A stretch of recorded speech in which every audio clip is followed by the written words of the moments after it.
Dans un village paisible niché parmi des collines ondoyantes, vivait un jeune garçon connu pour sa paresse. Ses journées s'écoulaient dans un brouillard d'efforts tièdes, de tâches abandonnées et de doutes persistants sur sa propre valeur. Les villageois, prompts à juger, l'avaient étiqueté comme un raté. Leurs mots cinglants comme des épines. Leurs murmures le suivaient, lourds de mépris, et bien qu'il tentât de les ignorer, le poids de leur jugement devenait insupportable. Poussé par une étincelle de défi, il décida de chercher la sagesse d'un sage dont on disait qu'il vivait en solitude, loin du bavardage du village. Le voyage jusqu'à la demeure du sage n'était pas une mince affaire. Le garçon traversa des forêts emmêlées et des chemins rocailleux, ses pas chancelant sous le fardeau de l'autodoute. Lorsqu'il atteignit enfin la modeste habitation du sage, il trouva le vieil homme assis calmement, ses yeux perçants de compréhension. Sans un mot, le sage écouta le garçon déverser ses frustrations, le cycle sans fin des abandons, la peur de l'échec, la douleur des maux des villageois. Imperturbable, le sage parla d'un oiseau mystérieux, sa tête ornée de plumes dorées et ses ailes scintillantes de teinte verte. Cet oiseau, dit-il, n'apparaissait qu'au lever du soleil, au sommet d'une colline lointaine, et ceux qui avaient la chance de le voir voyaient leur fortune transformée.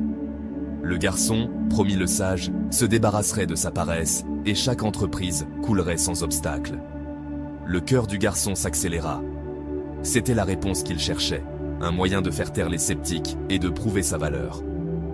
Déterminé, le garçon fixa son regard sur la colline. Le premier matin, il se leva avant l'aube, son souffle visible dans l'air frais.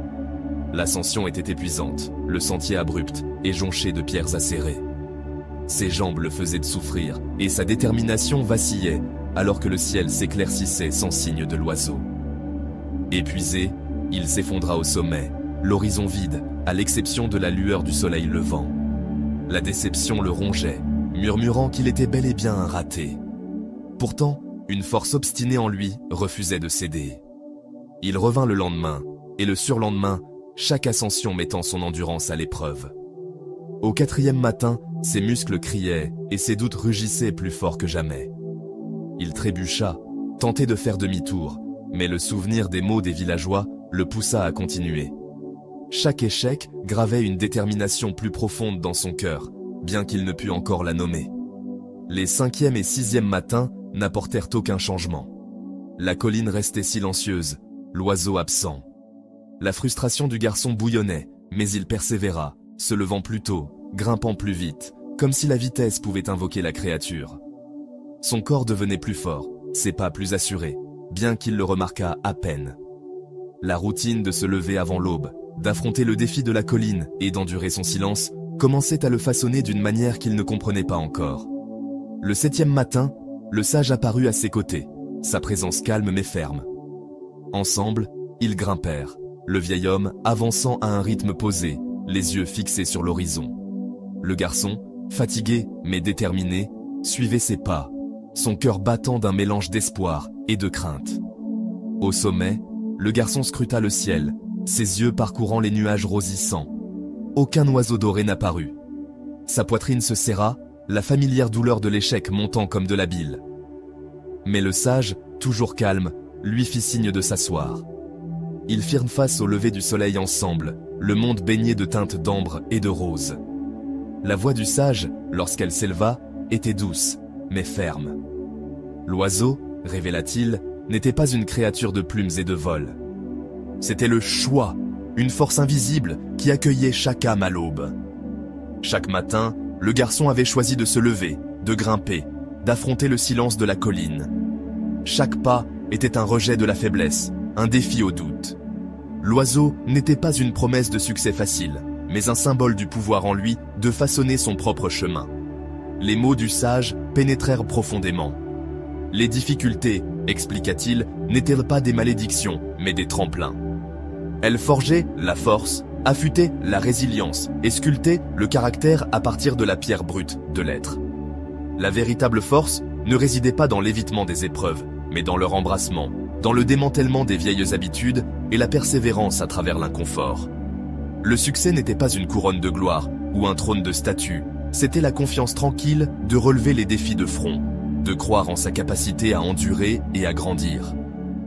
Le destin n'était pas une étoile fixe, mais une tapisserie tissée de choix quotidiens, chaque fil étant une décision d'agir avec courage ou de reculer dans la peur. Le garçon resta silencieux, le lever du soleil réchauffant son visage. Il voyait maintenant que la colline n'avait jamais été une question d'oiseau. Il s'agissait de lui, de sa volonté de se lever, de grimper, de persévérer. Chaque effort matinal avait construit quelque chose en lui, quelque chose de plus fort que les habitudes paresseuses qu'il portait autrefois comme des chaînes. Les mots des villageois n'avaient plus de pouvoir. Ils n'étaient que des échos d'un jugement qu'il avait dépassé. Il comprit que chaque aube offrait une nouvelle chance de choisir, entre la force et la faiblesse, l'action et la retraite, la croissance et la stagnation. L'oiseau n'était pas un miracle lointain, mais une vérité qu'il portait en lui. En descendant la colline avec le sage, le garçon se sentit plus léger, bien que son corps fût endolori. Le chemin de retour au village semblait moins intimidant, la forêt moins emmêlée. Il retrouva ses journées avec un nouveau rythme. Les tâches autrefois abandonnées étaient maintenant abordées avec des mains fermes. Les défis, autrefois craints, devenaient des énigmes à résoudre. Les villageois remarquèrent le changement, leurs murmures se transformant en murmures de surprise. Mais leurs opinions ne le définissaient plus. Il avait trouvé sa propre mesure de valeur, bâtie non sur leur approbation, mais sur les choix qu'il faisait chaque jour. La vie du garçon ne devint pas exempte d'obstacles. Le monde continuait de le tester avec des revers et des luttes. Mais il les affrontait différemment désormais, avec une détermination tranquille qui se renforçait à chaque lever de soleil. Il apprit à voir les difficultés comme des enseignants, non des ennemis. Ses efforts, autrefois dispersés, devinrent délibérés, chaque action étant une brique dans les fondations d'une vie qu'il construisait lui-même. L'oiseau doré, réalisa-t-il, n'avait jamais été là-haut sur la colline. C'était l'étincelle du choix en lui, allumée chaque matin lorsqu'il décidait de se lever et d'affronter le jour. La leçon était simple, mais profonde. La vie n'était pas un cadeau octroyé par le destin, mais une création façonnée par d'innombrables petites décisions. Choisir sagement, c'était forger un destin de force et de but. Le succès n'était pas l'absence de lutte, mais le courage de persévérer à travers elle, de croire en sa capacité à grandir. Le garçon, autrefois appelé raté, était devenu quelque chose de tout autre. Une personne qui comprenait que chaque aube était une chance de choisir, et que dans ses choix résidait le pouvoir de façonner sa propre histoire.